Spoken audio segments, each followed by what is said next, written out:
Nous lisons une parole tirée de la première épître de Jean, chapitre 5, verset 13. 1 Jean 5, verset 13. 1 Jean, chapitre 5, du verset 13. Je vous ai écrit cela à vous qui croyez au nom du Fils de Dieu, afin que vous sachiez que vous avez la vie éternelle. Verset 14. Et voici l'assurance joyeuse que nous avons devant lui. Si nous demandons quelque chose selon sa volonté, il nous exauce. Verset 15. Et si nous savons qu'il nous exauce, quoi que ce soit que nous demandions, nous savons que nous possédons déjà ce que nous lui avons demandé. Verset 16. Si quelqu'un voit son frère commettre un péché qui ne mène pas à la mort, qu'il prie et Dieu lui donnera la vie à ceux qui ne pêchent pas pour la mort. Il y a un péché qui mène à la mort. Ce n'est pas pour celui-là que je dis de prier. Verset 17. Toute injustice est péché, mais il est un péché qui ne mène pas à la mort. Verset 18, nous savons que quiconque est engendré de Dieu ne pêche pas. Mais celui qui est engendré de Dieu se garde lui-même et le malin ne le touche pas. Verset 19. Nous savons que nous sommes de Dieu et que le monde entier est sous la puissance du malin. Verset 20. Or, nous savons aussi que le Fils de Dieu est venu et nous a donné l'intelligence pour connaître le véritable. Et nous sommes dans le véritable en son Fils Jésus-Christ. C'est lui qui est le Dieu véritable et la vie éternelle. Petits enfants, gardez-vous des idoles. Verset 21. Jusqu'ici, c'est cette sainte et précieuse parole de Dieu. Nous nous levons pour la prière.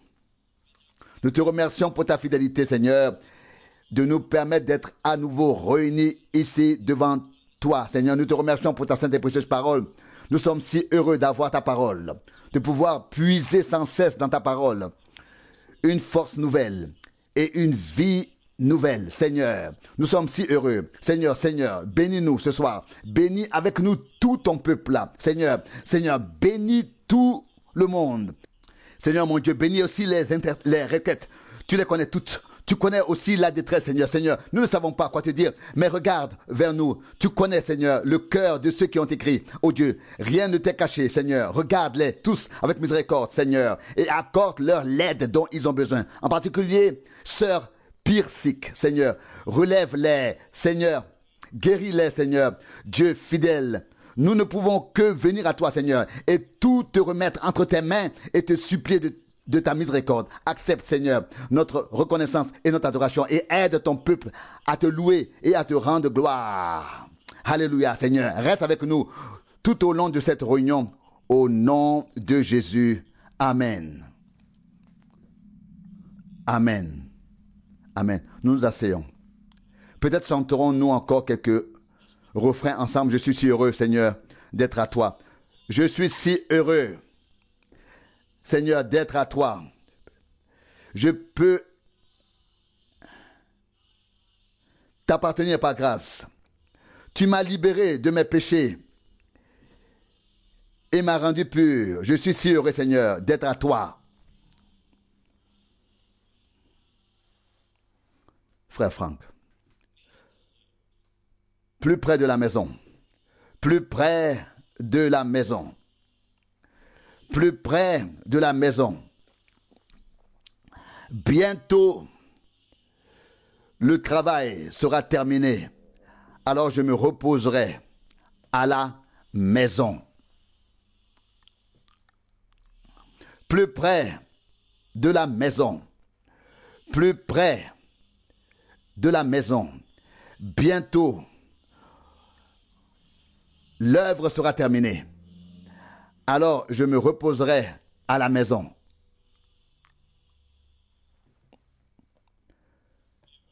Nous souhaitons également la bienvenue à tous ce soir. Nous sommes très heureux de pouvoir croire ce que nous lisons dans les Saintes Écritures. Et nous l'avons entendu maintes et maintes fois de la bouche de frère Branham. L'incrédulité est à l'origine de toute chose, derrière laquelle se cache l'ennemi. L'incrédulité et la méfiance envers Dieu et sa parole. Et l'ennemi est à l'œuvre depuis le jardin d'Éden pour semer le doute et l'incrédulité envers la parole de Dieu dans le cœur des hommes. Et tous ceux qui l'ont écouté ont chuté. Mais Dieu avait des hommes et les a placés sur terre qui n'écoutent pas l'ennemi et ses interprétations, qui ne contiennent rien d'autre que de l'incrédulité, rien d'autre que des doutes, rien d'autre que des si et des mais. Dieu a des hommes sur terre qui n'écoutent pas ce que l'ennemi a à offrir, mais qui croient la parole de Dieu telle qu'elle est écrite. Il y a des gens qui se sont penchés sur la Bible, qui ont essayé de la comprendre et qui sont tombés dans l'incrédulité parce qu'ils ne sont pas allés vers les paroles de la révélation divine avec la foi et un cœur ouvert, mais avec une réflexion intellectuelle. Et puis, ils ont lu dans un évangile que les deux qui avaient été crucifiés avec le Christ l'avaient blasphémé, et dans un autre, ils ont lu que l'un l'avait blasphémé et que l'autre l'avait invoqué. Et aussitôt, ils ont dit, comment cela peut-il être la parole de Dieu? Mais celui qui a l'Esprit de Dieu voit clairement l'histoire.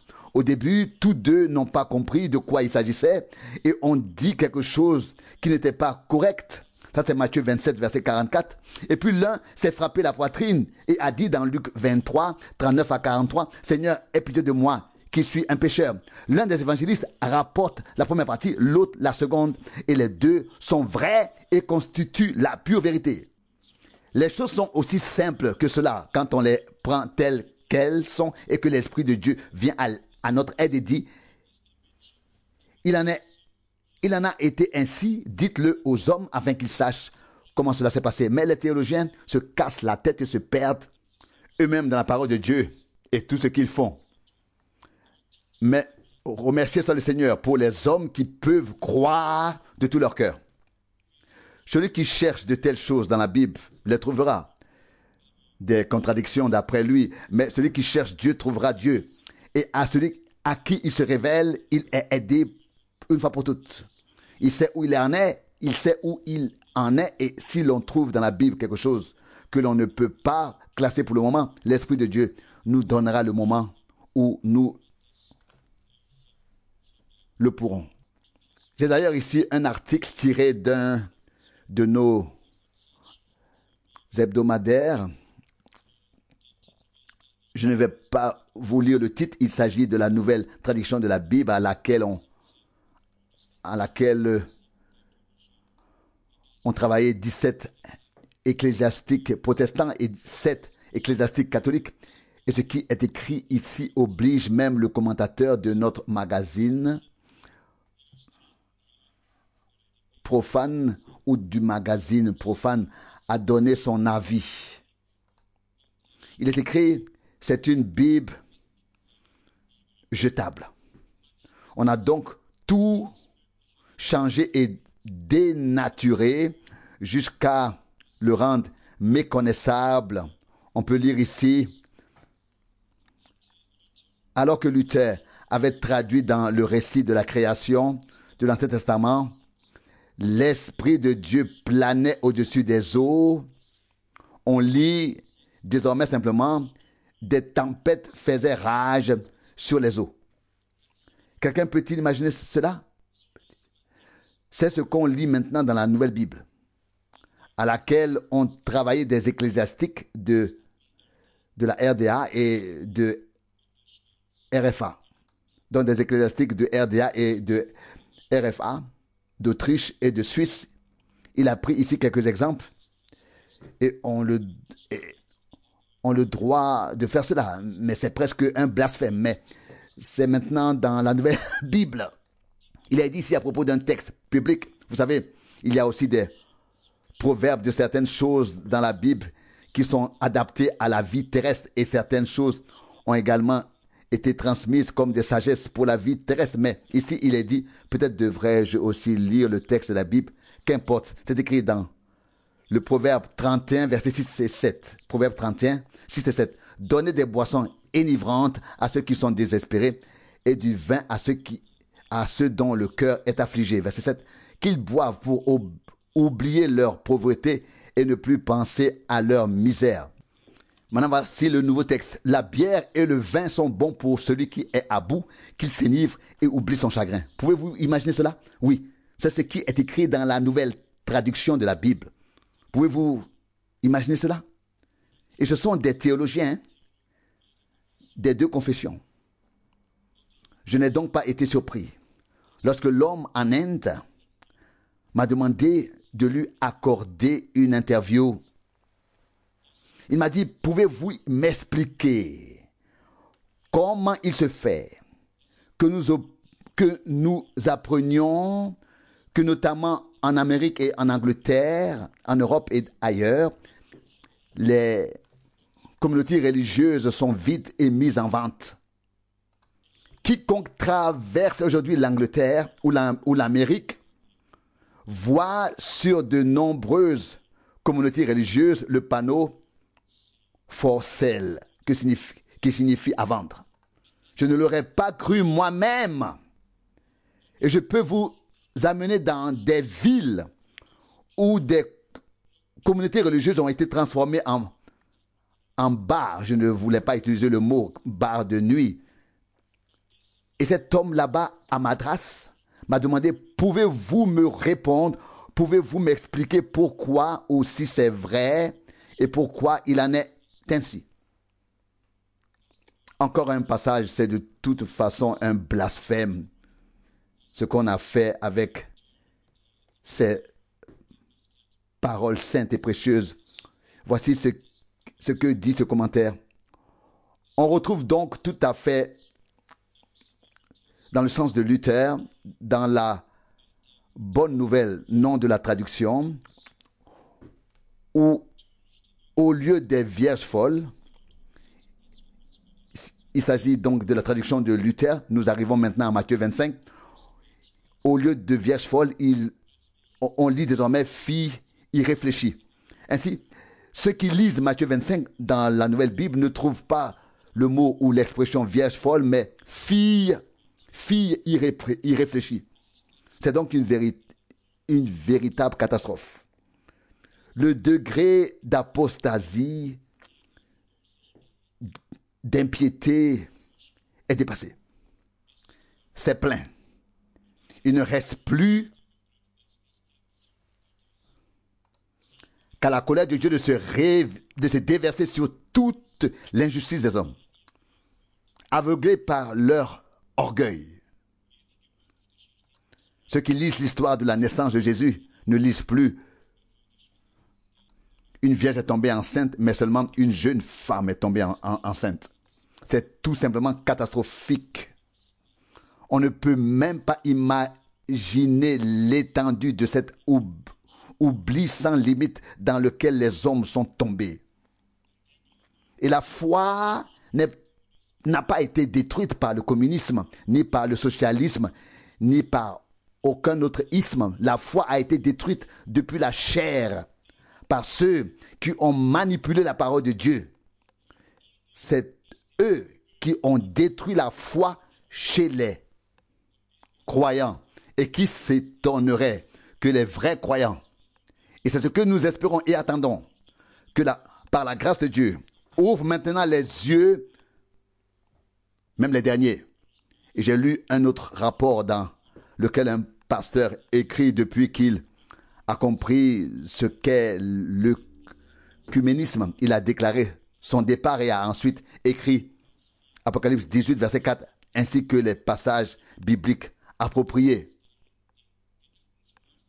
Il a exprimé son désir de rester fidèle aux vœux qu'il avait faits lors de son ordination et de proclamer l'évangile en accord avec ce qui s'était passé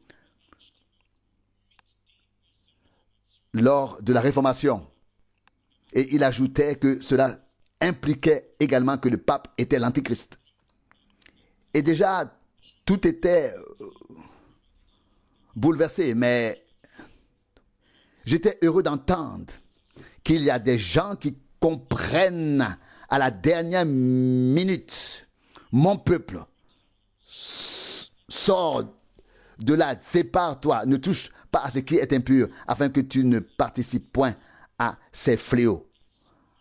Apocalypse 18, verset 4, la mesure de l'anarchie, de l'impiété, de l'arrogance et de tout ce qu'on pourrait trouver d'autre en titre et en parole est dépassé. C'est plein et ça déborde.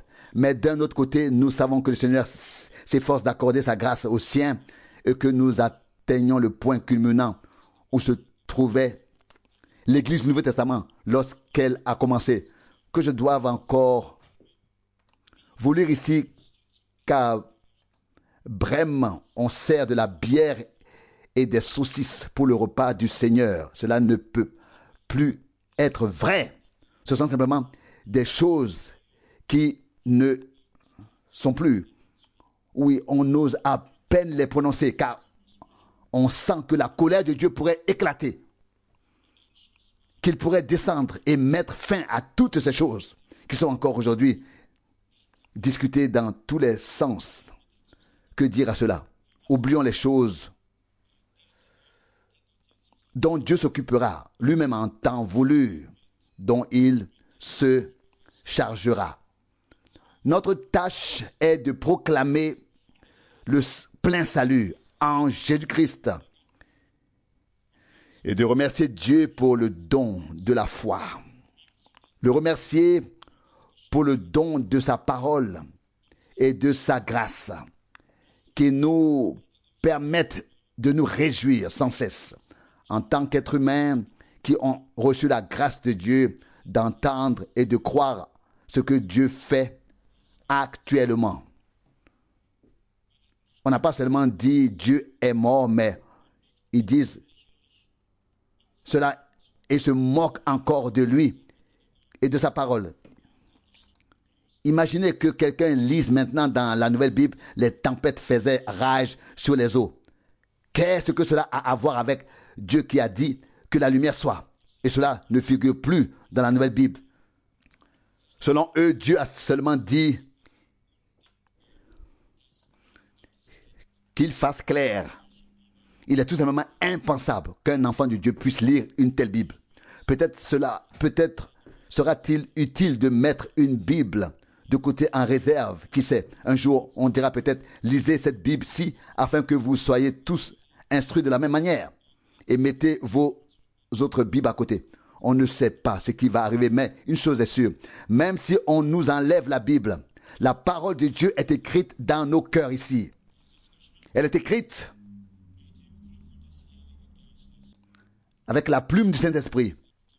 Si cela devait arriver, il faudrait nous retirer le cœur par une opération pour atteindre la parole de Dieu, car elle est à l'intérieur et nous en sommes infiniment reconnaissants à Dieu. N'est-ce pas un cadeau, chers frères et sœurs, chers amis, un cadeau de Dieu? Dans ce temps, on a sapé les fondements bibliques jusqu'à ce que tout s'écroule. Mais le Seigneur a un reste. Il a un peuple élu, un sacerdoce royal. Il a des hommes qui marchent dans ses voies, qui font sa volonté, qui peuvent croire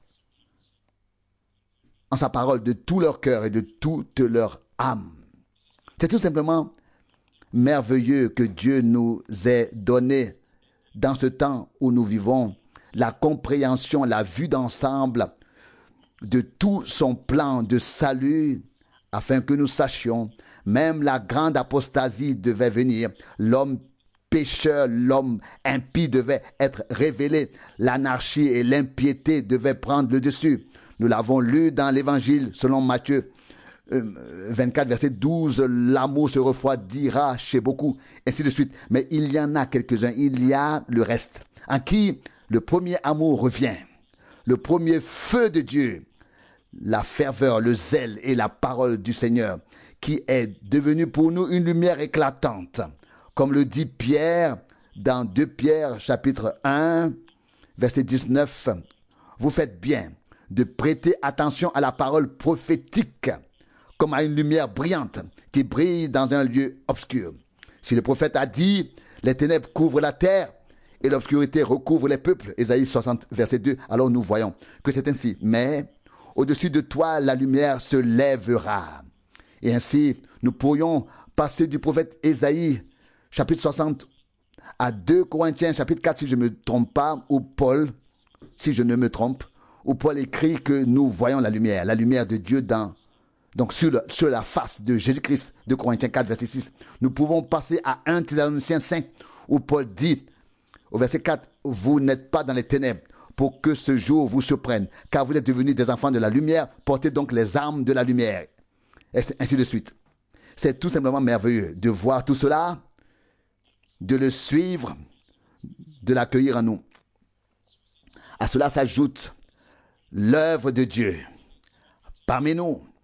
Et cela me fait penser à la parole du Seigneur dans le chapitre 1, verset 8, des Actes des Apôtres, chapitre 1, verset 8, et aussi dans Ésaïe 43, verset 10 environ, où Dieu disait déjà dans l'Ancien Testament, Ésaïe 43, verset 10, vous êtes mes témoins, Jacob, et tu es mon serviteur, que j'ai élu, que j'ai choisi. Et dans le Nouveau Testament, il dit à ses disciples, Actes des Apôtres 1, verset 8, vous êtes mes témoins. Qu'est-ce qu'un témoin? Un témoin n'est pas quelqu'un qui entend ce que les autres ont dit. Un témoin était présent lorsque quelque chose s'est produit. Et ainsi, dès le début, le Seigneur a eu des hommes qui étaient présents. Que ce soit dans l'Ancien ou dans le Nouveau Testament, il avait des témoins de sa gloire, des témoins qui ont vu ses miracles, des témoins qui ont été témoins de ses actes. Et il en va de même dans le Nouveau Testament. Vous êtes mes témoins. Il n'a pas seulement établi des ministères, des fonctions, des tâches et des dons dans l'Église, mais il a dit dans Acte 1, verset 8, restez à Jérusalem jusqu'à ce que vous soyez revêtus de la puissance d'en haut, et vous serez mes témoins. Là où la puissance d'en haut, la puissance du Saint-Esprit peut se manifester dans l'église du Dieu vivant, là, c'est là qu'on peut témoigner ce que Dieu fait, ce qu'il dit, ce qu'il accomplit, de la manière dont il se révèle, il se manifeste. Lorsque nous lisons dans le livre des Actes, chapitre 1, que le Seigneur Jésus, après sa résurrection, a prouvé à ses disciples qu'il était vivant par de nombreux signes, nous savons ce que cela signifie. Ils l'ont vu, ils l'ont entendu. Acte 1, verset 3. Et si les gens qui ne croyaient pas avaient voulu objecter et dire, mais qui l'a vu? On aurait pu rassembler les disciples. Et Paul écrit dans 1 Corinthiens 15 que le Seigneur Jésus s'est révélé à plus de 500 frères à la fois. 1 Corinthiens 15, verset 6. Mais il avait dit auparavant, avant de mourir, je suis encore avec vous pour un peu de temps. Et le monde ne me voit plus, mais vous me verrez. Jean 14, verset 18. Jésus-Christ est le même hier, aujourd'hui et éternellement. Hébreux 13, verset 8. Mais vous, c'est-à-dire les siens, ses disciples qui ont reçu sa puissance, la puissance de la résurrection, la puissance du Saint-Esprit, qui sont témoins de l'œuvre de Dieu. Ce sont ceux-là qui sont ses témoins. Et nous arrivons à 1 Jean, chapitre 1. Nous avons déjà entendu ici cette parole tirée de l'épître de Jean, 1 Jean 1, dit clairement, ce qui était dès le commencement, ce que nous avons entendu, ce que nous avons vu de nos yeux, ce que nous avons contemplé et que nos mains ont touché concernant la parole de la vie. Et verset 2.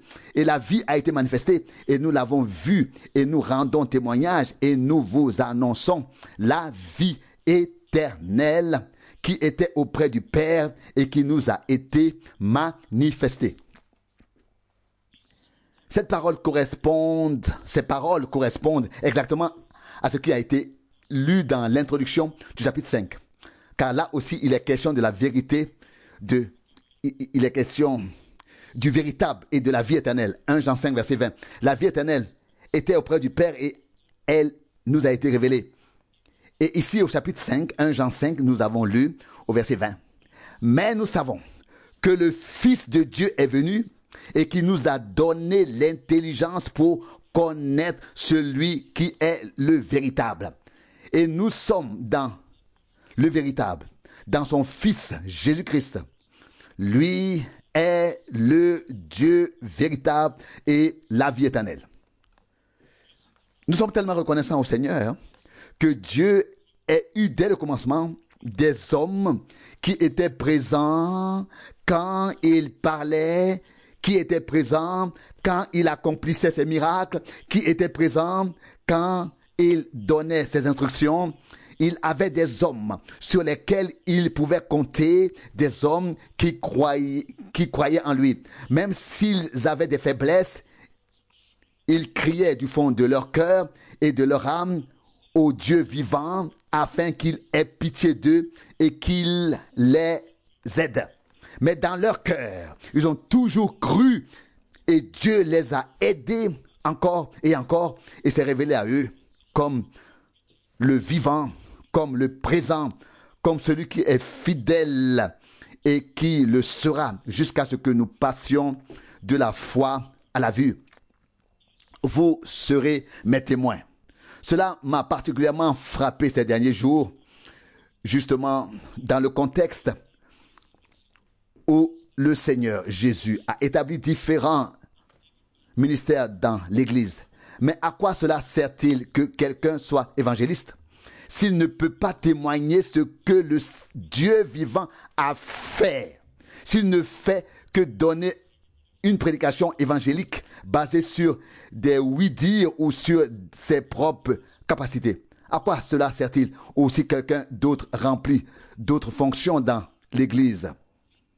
Si l'on n'écoute pas et ne connaît pas des personnes qui sont devenues témoins de la grâce et de la puissance merveilleuse de Dieu, des personnes qui peuvent dire « J'étais là », présent quand le Seigneur a parlé, j'étais présent quand il a agi, j'étais présent quand ceci et cela s'est produit.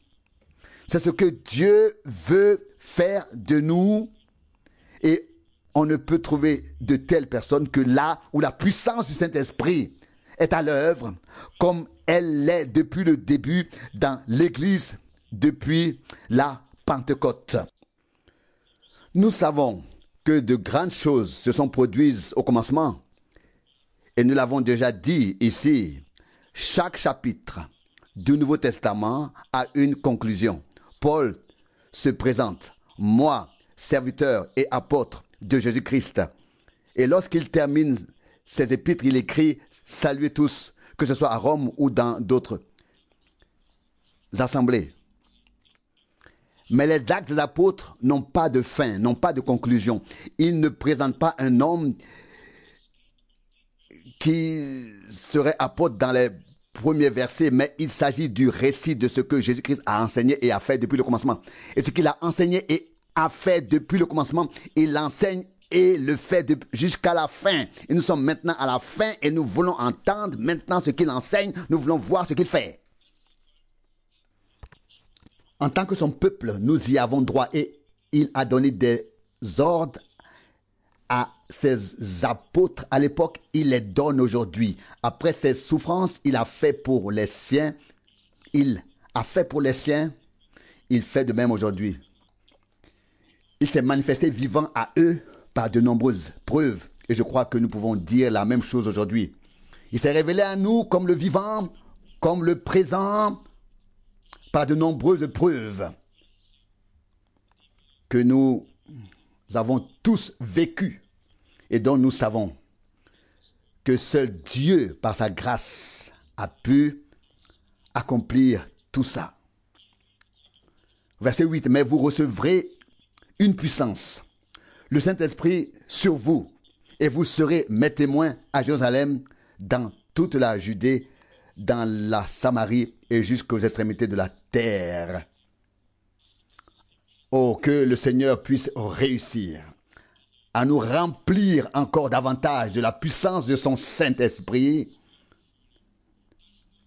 que davantage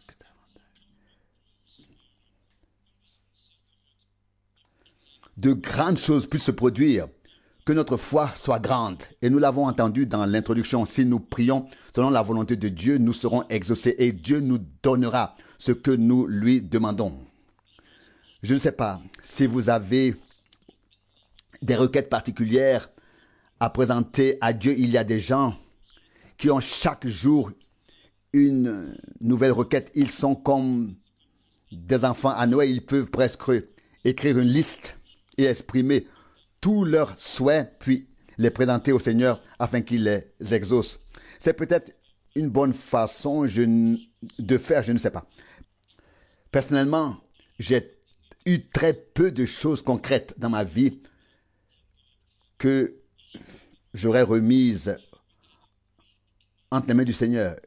Je prie simplement, ô Dieu, conduis-moi dans ma vie, fais ce qu'il te plaît, prends-moi à ton service, je suis à toi. Je n'ai pas de liste de souhaits à remplir avec je ne sais combien de choses que je désire, mais simplement, Seigneur, me voici, prends-moi et aide-moi à suivre ton chemin, à reconnaître ta parole, à faire ta volonté. C'est une prière qui plaît à Dieu. Je n'ai pas besoin de me soucier de savoir s'il l'exaucera ou non. Je sais qu'il l'exaucera, car elle est priée et implorée dans sa volonté. Mais si quelqu'un prie pour des choses dont il doute lui-même, alors sa prière n'a aucune force. Une prière ne peut révéler la puissance divine que si tout doute est écarté. Et si nous ne savons pas si ce que nous prions est conforme à la volonté de Dieu, nous devrions même attendre jusqu'à ce que nous le sachions. Ce que nous demandons est conforme à la volonté de Dieu, afin que nous ne parlions pas simplement à Dieu sans croire qu'il le fera, mais que lorsque nous parlons à Dieu, nous puissions le faire avec une foi totale. Et nous ne pouvons le faire que si nous lui présentons des demandes que nous pouvons lui adresser à partir de sa parole. Et alors nous savons qu'il nous exaucera et nous accordera ce que nous lui demandons par grâce. Ici est écrit, 1 Jean 5, 17, toute injustice est un péché. Oui, combien d'injustices peuvent nous arriver? On ne le sait peut-être pas toujours. On pense à des négligences graves, au mal qu'on fait à quelqu'un. Parfois, ce sont de petites choses dont nous ne nous rendons peut-être pas compte, dont nous ne sommes pas conscients. Je crois que c'est un psalmiste qui dit, même qui prie dans Psaume 19, verset 13, « Oh Dieu, pardonne-moi mes fautes cachées. » Parfois, les choses sont cachées. Nous ne le voyons pas, mais Dieu les connaît. Et l'Écriture sainte dit dans Jean 15, verset 2, « Tout sarment qui demeure en lui est purifié afin qu'il porte plus de fruits. » Et il les purifie aussi. Et cela se trouve également dans la lettre de Jean 1, Jean 3, verset 3. Si nous avons cette espérance en lui, nous nous purifions nous-mêmes. C'est la parole que je veux lire ici. Dans 1 Jean, chapitre 3, verset 2, il est écrit, nous savons cependant que, 1 Jean 3, verset 2, nous savons cependant que lorsque cette révélation aura lieu, nous serons semblables à lui, car nous le verrons tel qu'il est. Et maintenant, le verset 3, et quiconque a cette espérance en lui se purifie comme lui-même est pur. Nous l'avons déjà exprimé dans les chœurs et nous l'exprimons dans les prières. En tant qu'être humain, nous n'en sommes pas capables, mais nous mettons notre espérance en lui, le Dieu Tout-Puissant. Et nous savons qu'il nous a déjà purifiés par la puissance de son sang. il nous a consacrés par la puissance du Saint-Esprit pour être des vases qui servent à sa gloire afin de manifester sa puissance et sa majesté, afin d'être présent pour qu'il puisse parler, pour qu'il puisse agir et pour que nous soyons témoins de ce qu'il a dit et fait. Mais pour cela, il est toujours nécessaire qu'il puisse descendre parmi nous par la puissance du Saint-Esprit. Cela ne peut se faire que si nous lui accordons une foi totale. Et j'espère que chacun d'entre nous, du premier au dernier, est ouvert à l'œuvre du Saint-Esprit. Oui, avec un cœur tout entier dévoué, et sait que le Seigneur, dans sa miséricorde, garde ici les yeux ouverts sur nous, veille sur nous, et a promis de prendre lui-même la responsabilité sur nous.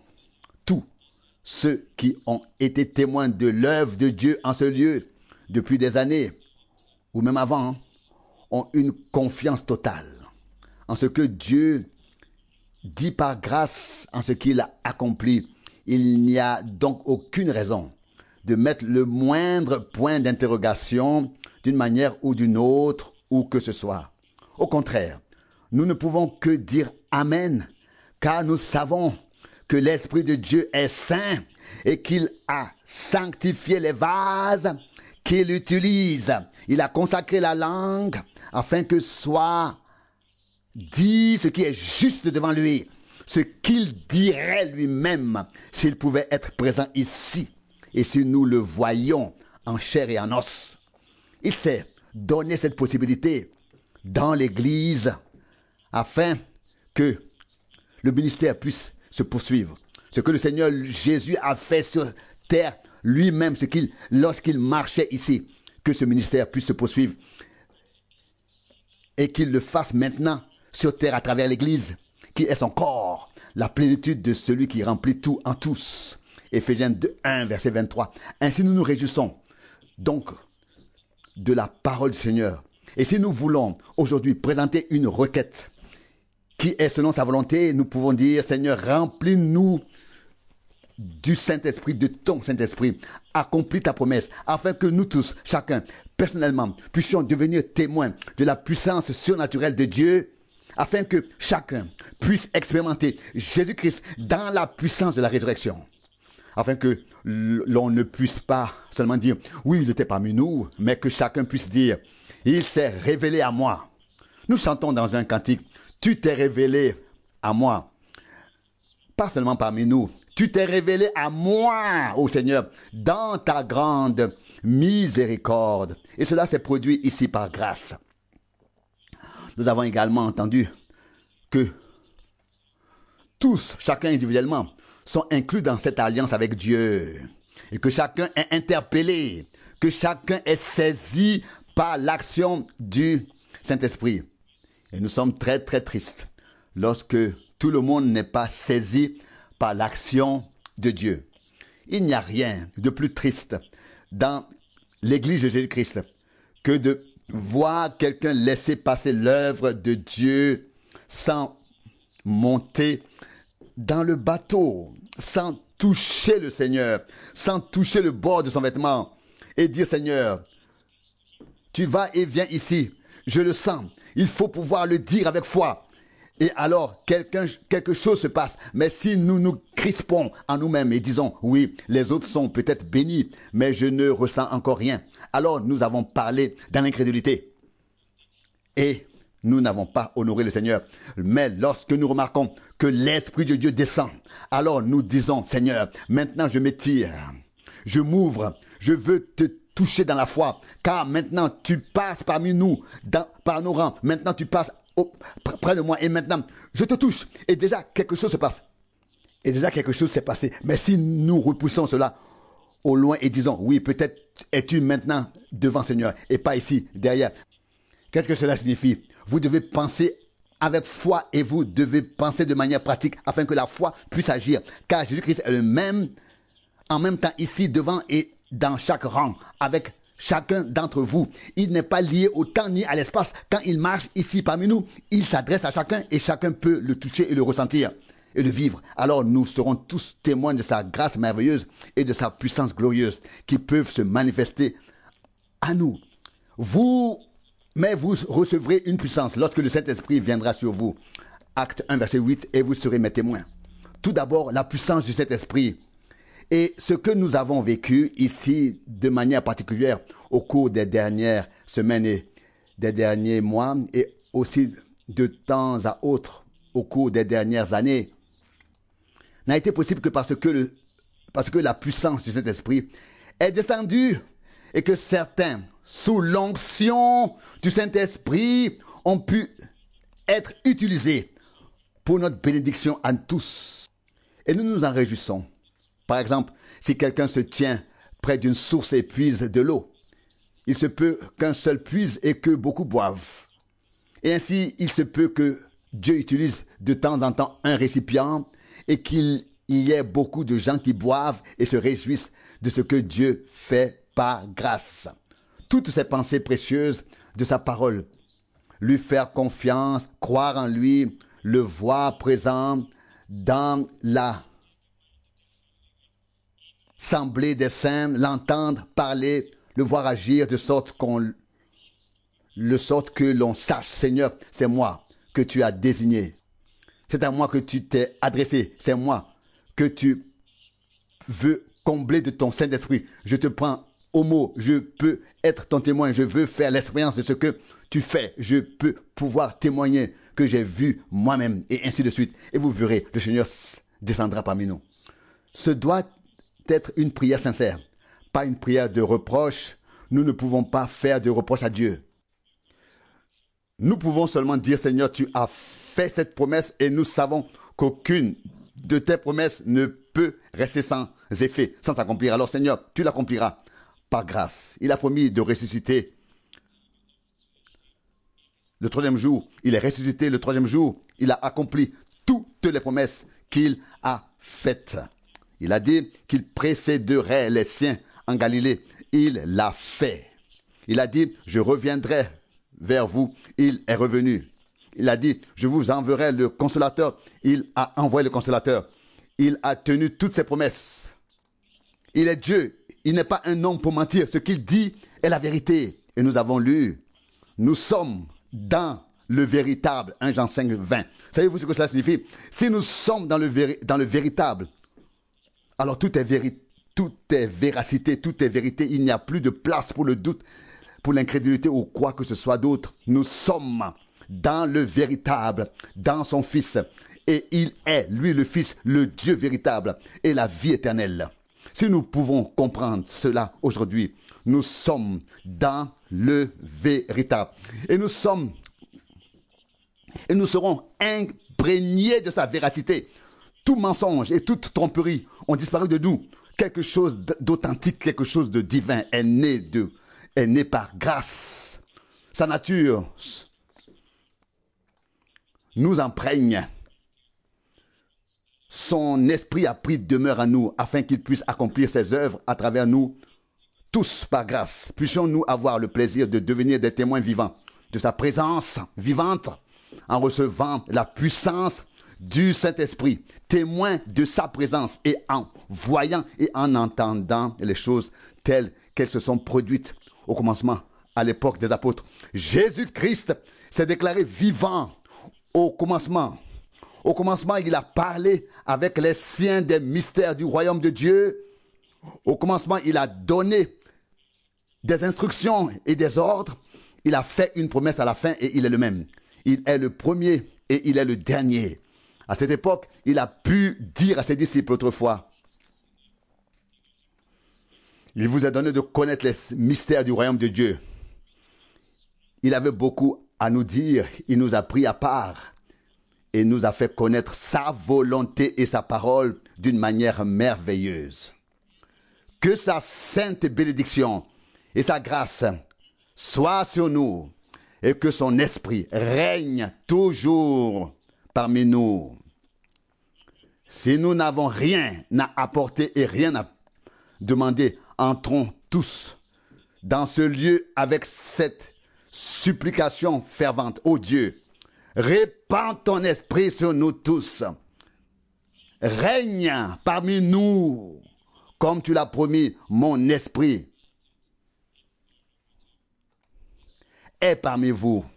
Et que cela soit notre prière. Nous ne voulons pas dire à Dieu ce qu'il doit faire. Il le sait lui-même. Nous voulons seulement dire, Seigneur, répands ton esprit sur nous tous. Règne parmi nous selon ta volonté. Fais ce que tu veux faire. Nous sommes ici pour nous soumettre à toi, pour te croire et te faire confiance. Et alors, par sa grâce, il le fera. Loué soit son merveilleux et glorieux nom. Amen.